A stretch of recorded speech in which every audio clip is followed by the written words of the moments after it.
forget that our lives are pretty much the same. Yeah, yep. Which is crazy. We can be different continents, but we all are doing the same thing. Sure. Do you want to just introduce, talk a little bit about yourself, a little bit about your business, and then I can get into the questions that I have for you? Sure, why not? So my name is Agatha Faidoo, but I love to be called Gathy. So naturally, a lot of people call me Gathy, and I love it when you call me Gathy. So what I do is that I call myself an employeepreneur. So employeepreneur simply means an employee who has a side business, or an employee who has an 8-to-5 job, and then of course trying to manage a business on the side. So that generally, I have a business which I started not too long ago. I think it's about close to 4 years ago. And the business is a clothing line. So it's a fashion house in Ghana. We are a retail fashion business. What we do is that we concentrate on bringing out designs, creative designs for young women, and then they are tiny fashionistas, so they are children, they are kids, but strictly for women and then little girls. So that's what we do. And then in my general time, because I love teaching and then I love women empowerment, I have a support network which I started, which is called the Employeepreneurs Africa Network. So that has to do with people who want to try to start a business, who have a career, but they want to also venture into other businesses. So we support them to start those businesses. And then I also encourage women to take up their positions and actually exhibit their full potential and start new businesses. And don't just focus on motherhood and say I don't have time, or just your job and say I don't have time. You have potential to become much more than you are today. So I encourage ladies to say, do it, you can do it, you have the time, just find the time. Anything that's important to you, once you find the time for it, you'll be able to achieve it. So that's what I do. So that business is called Learn with Gathy. So I teach people generally how to start their side business. And then there's the support group part of it, which is the employeepreneurs. The clothing business, which we'll be talking much more about today, is called Polygath. So it's an Afrocentric line. So what we do is that we have a mixture of the African prints and then the normal fabrics that we all know. So we mix them up to create very, very nice designs. So that's what I do generally. And yeah. I'm married and I have 2 boys, 2 kids. So that's also part of me. How old are they? So my boys are 7 and then 6. Yeah. Oh, okay. So the older one is going to be 8 soon. He's going to be 8 in August. Oh, yeah, that's what's up. Sounds like you have a beautiful family. Yeah, I do. That's I'm awesome. I'm sure they'll be running in very soon. That's what's up. Yeah, but I think, like you were saying, I know a term that we use in America a lot is having multiple streams of income. Sure. Just not having to rely on your employer as being your sole source of income, because then you can pay your bills with that. But if you want to ever grow and achieve more and have more to build yourself and build your community, it's so important to have that other stream of income, even if it starts small. So I always encourage people too that, even if it's you, like you said, it being an employeepreneur, that's such a wonderful phrase, because it's like you don't have to just jump out first and just say, oh, I'm going to quit my day job. You don't have to. Yeah, you can have your money that's a stable source of income and then continue to grow and build on it, because you think we all have 24 hours in a day. If you spend, 8 hours at work, you got more than half of your day still there. You got to sleep still, but you have all that other free time that you could be doing something. So generally, like when you just brought in the 24 hours. So even if you divide 8 hours into 3, so you have 8 hours of work, which is everyday work. You have 8 hours to say, let's say you sleep, you still have 8 hours more. So you can determine what you do with the 8 hours. Yeah, so that makes 24. So 8 plus 8 plus 8 makes 24. If you go to work for 8 hours, you sleep for 8 hours, which is not really necessary anyway, but if you choose to, you sleep for 8 hours, and then you still have 8 hours. So how you manage that 8 hours is up to you. Yep. Yeah. Yep. And investing in yourself. Investing in Yeah. yourself. So I see how do you being in Africa, how do you think the culture is right now for entrepreneurs, and what's the I'm trying to figure out the right words to say. What's like the culture and the climate for entrepreneurs? Because I know in America, and especially like in the city of Atlanta where I'm at now, it's a very like Black businesses are like the highlight right now. Like we're all trying to invest in ourselves and you know, put money into our own communities. So how would you say do you think that's a spirit that's happening with people that are African all over the world? I think anything that happens majorly in America has a way of throwing itself all the way down to other parts of the world. And for Ghana, to be specific, where I am, entrepreneurship has become like one of the things that people just think about. I mean, everybody, one way or the other, if you ask the person, oh, I've started a business.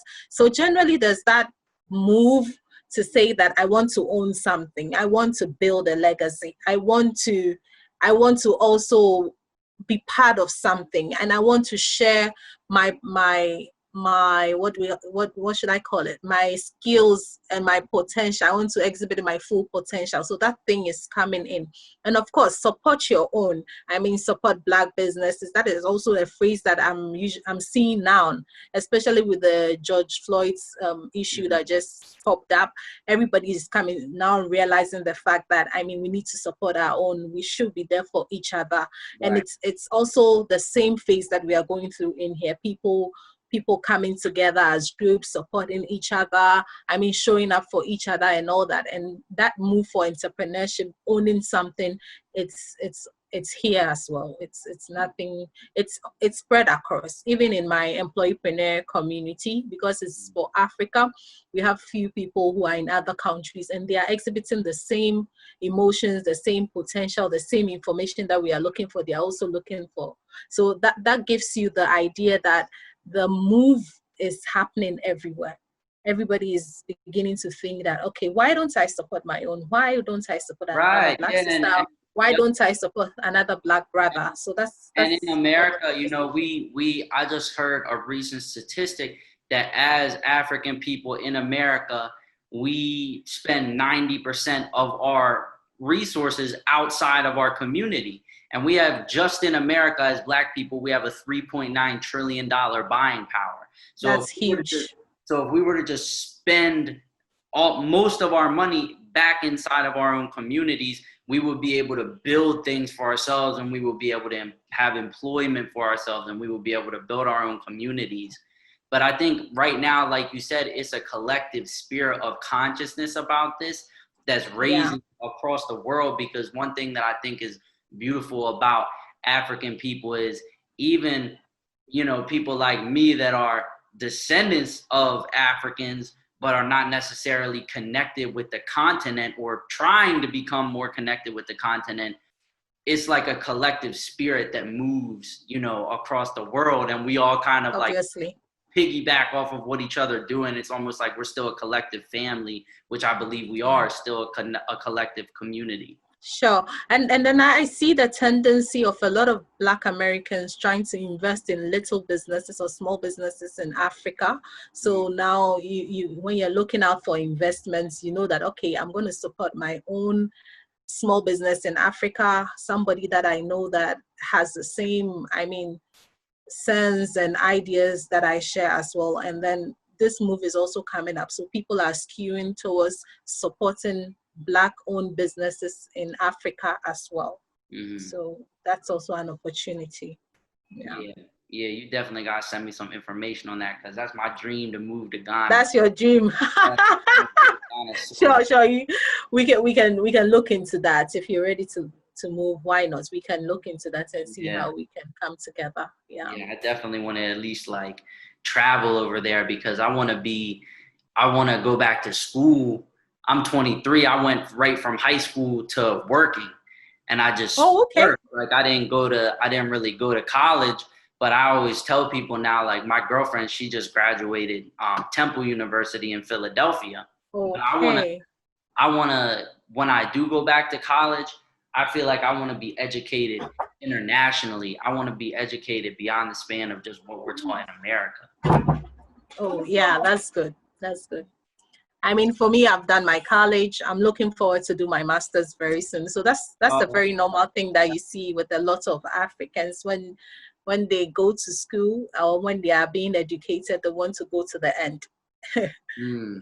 Even to say that maybe to have a PhD and to become a doctor and all that. So generally in Ghana, education is one of the areas. If you're looking to come into Ghana, you get so many people that you can easily align with because they have the mindset, the entrepreneurial mindset, they have the right behaviors that you need to move a business forward. So Yeah, you can actually look into that.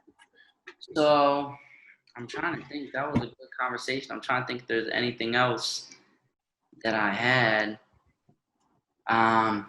So what would you, this is not really so much finances, but like you were speaking on the situation with George Floyd, how is the situation of African Americans perceived right now in Africa?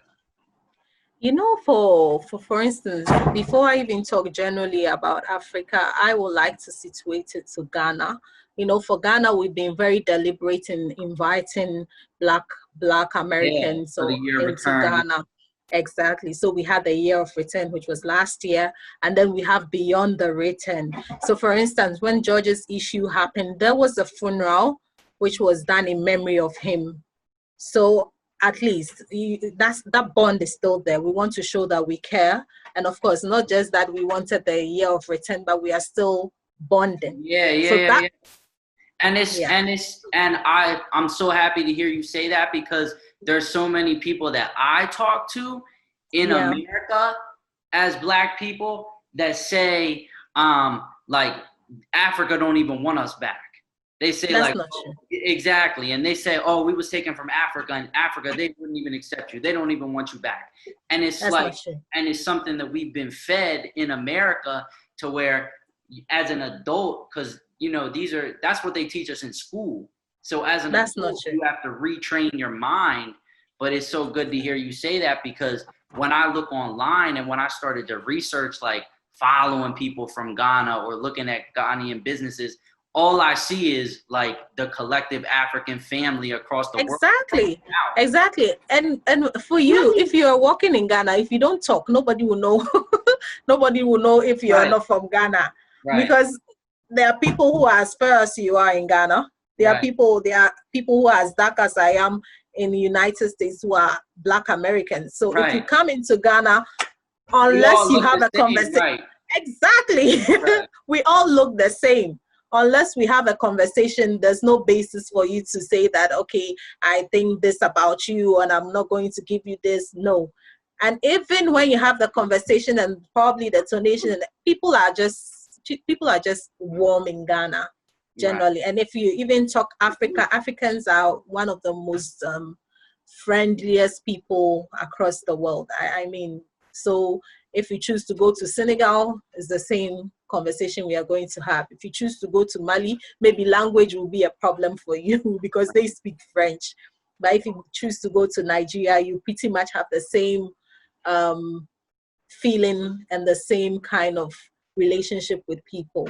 So generally, I think that we need to change our mindset towards how we see each other. Right. So like you're saying, you've been fed over and over to say they don't want you back, but that's not the case. I mean, now the world is a global village. Even internet has connected us more. Look at you. Look, we met on the streets of Instagram. We decided to do this, Yup. and here we are.